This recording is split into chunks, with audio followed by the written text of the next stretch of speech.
Hi guys, welcome back to my YouTube channel. Hi guys, welcome back to my YouTube channel. Again, it's me, Crazy Tess. So, how is everyone? Sana safe po kayong lahat at okay. So, for today's vlog guys, it's not all about gold at hindi rin tungkol sa alahas ang pag-uusapan natin. Dahil, I'm going to show you on how to preserve your bouquets, your flowers, etc. So, ayan guys, papakita ko sa inyo kung paano gawin itong lamp na ito. So, nakita niyo yung mga bulaklak na yan, those are real dried flowers, okay? So, ipapakita ko sa inyo on how to use the trendy resin. So, kung paano siya gagawin, ano yung gagawin ninyo para what I mean is, para sure talaga na clear at maging okay na okay yung i-preserve ninyo mga flowers. So, ayan. So, sa mga bago pa lang dito sa channel ko, guys, again, it's me, Crazy Tess.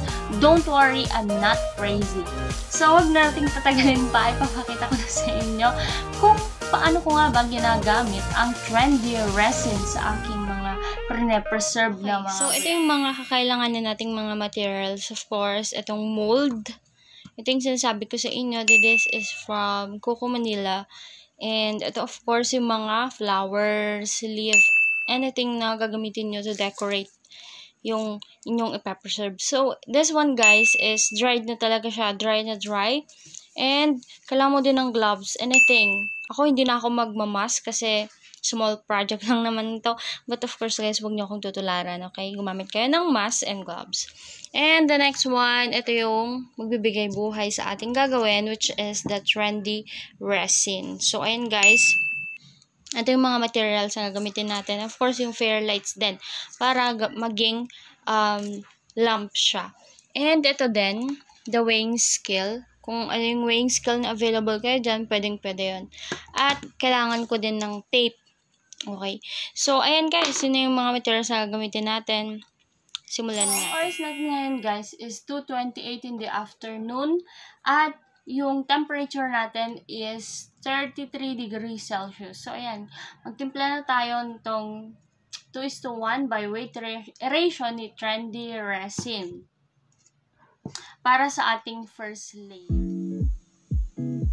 Unahin nyo muna itong hardener guys. So, ang titimplahin ko ngayon is a total of 120 grams.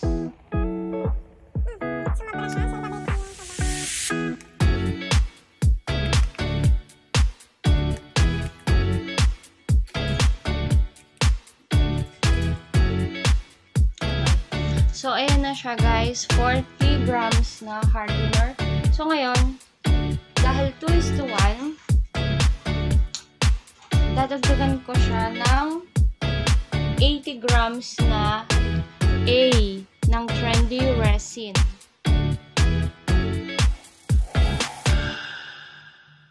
Ayan. Ang ginagamit kong panghalo guys sa mga natitimpla ko is chopstick siya. At madalas kung ganito na small products lang, as in hindi na talaga ako gumagamit ng heat gun.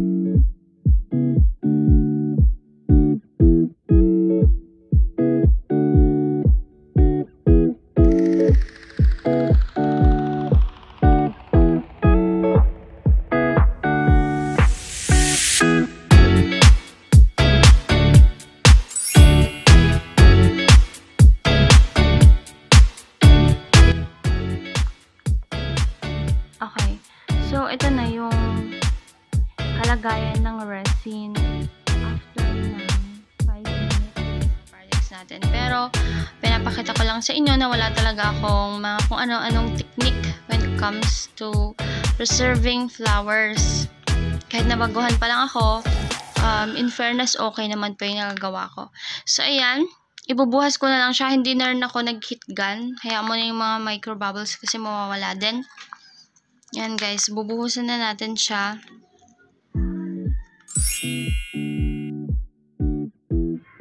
Ito yung nabuhusan na guys. Pero masyadong mababaw. So magde-decide ako na bubuhusan ko na siya talaga. Single pour lang. So 63 yung nailagay ko na hardener. Ngayon, gagawin ko siyang 189 in total.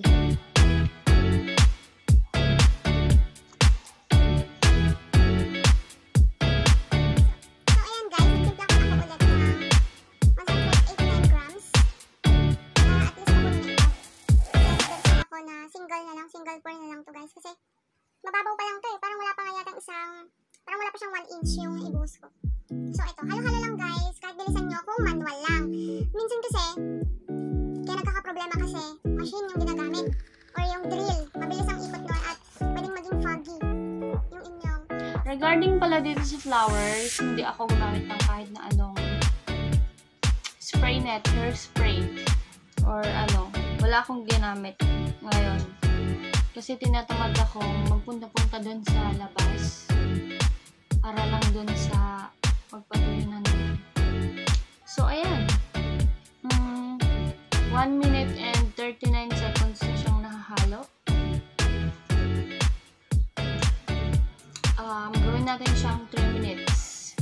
3 minutes. Babalikan ko kayo. So, ganito na yung itsura niya after 3 minutes, guys. Bubuhos ko na siya kahit may mga micro bubbles pa siya kasi hindi na talaga ako gagamit ng heat gun.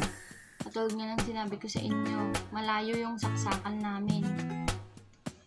So, ayan nga, ibuhos na natin siya. So, ayan na siya guys.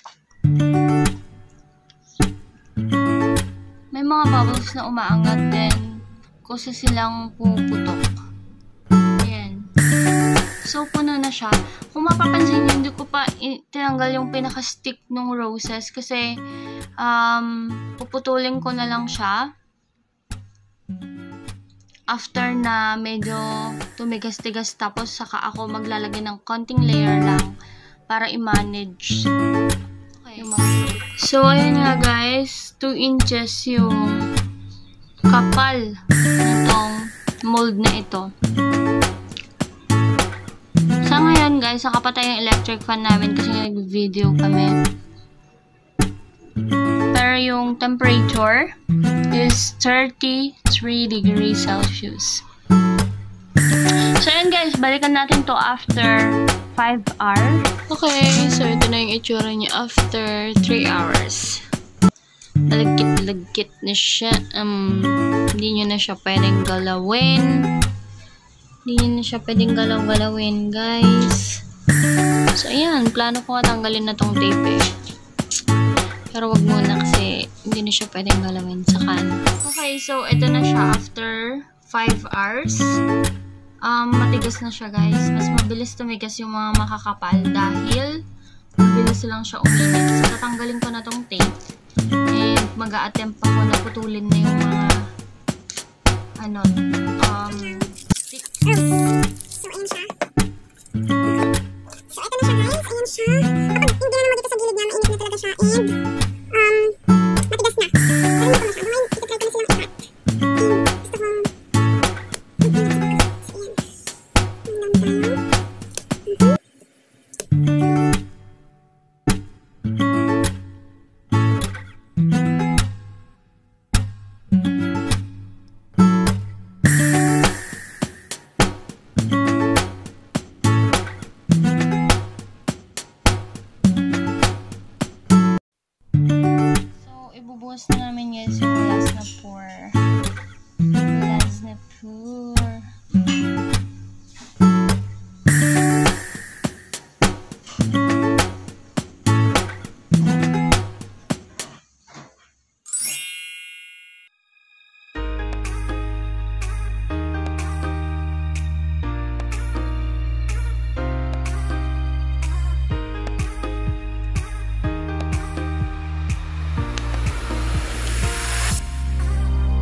niyong kalimutang i-like ang video na ito. Mag-subscribe na rin kayo kung nagustuhan nyo ang video na ito. And of course, i-click mo na rin yung notification bell para lagi kayong updated sa lahat ng video ko.